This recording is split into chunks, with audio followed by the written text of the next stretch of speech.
Il y a une personne qui m'a demandé comment amener à changer sa femme avec qui ils ont déjà 4 enfants, 4 ou 5 enfants comme ça je pense. Il m'a demandé comment faire changer sa femme, comment faire pour que cette femme-là change, n'est-ce pas? Et parce que, bon, lui il dit, cette femme, elle n'est pas propre, elle est désordonnée. Bon, il a cité beaucoup de choses. Mais ce que moi je viens dire ici, parce que je pense que peut-être c'est le cas de plusieurs personnes, une femme avec qui vous avez déjà 5 enfants, n'est-ce pas? Comment voulez-vous la changer quand vous avez déjà 5 enfants ensemble? Quand vous faites la connaissance d'une personne, je pense qu'avant de vous mettre ensemble, avant de faire 1, 2, 3 enfants, vous avez eu le temps de vous connaître, n'est-ce pas? Vous avez eu le temps de vous fréquenter, vous avez eu le temps de connaître qui est qui avant de vous mettre ensemble. Vous ne pouvez pas être ensemble avec quelqu'un pendant des années, vous avez déjà plusieurs enfants et vous voulez changer cette personne-là. Je vous dis toujours qu'on ne change pas quelqu'un. Donc, même vous qui me regardez actuellement, qui voulez vous mettre en relation avec une personne, que cette personne a un caractère qui ne vous plaît pas. Et vous avez en tête que vous allez changer cette personne-là une fois vous serez ensemble. Sachez que vous êtes en train de vous tromper.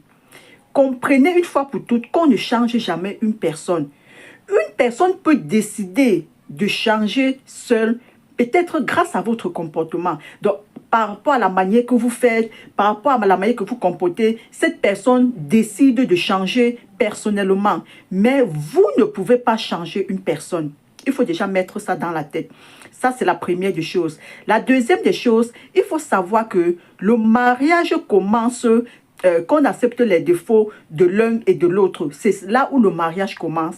Donc, quand on parle du mariage, c'est quand tu as déjà connu une personne, tu sais que telle personne a telle qualité, telle personne a tel défaut. Et la personne aussi te connaît, la personne connaît que tu as telle qualité, tu as tel défaut. Et malgré cela, la personne t'accepte.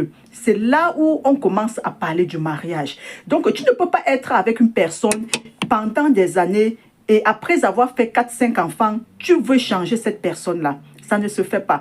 Pourquoi toi aussi tu ne peux pas changer? Oui, il faut aussi changer. Si tu penses que changer quelqu'un, c'est facile au fait.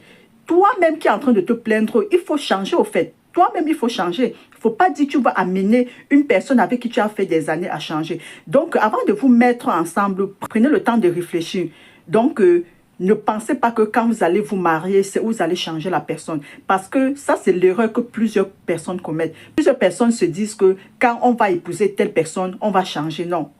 Comprenez une fois pour toutes que on ne change personne.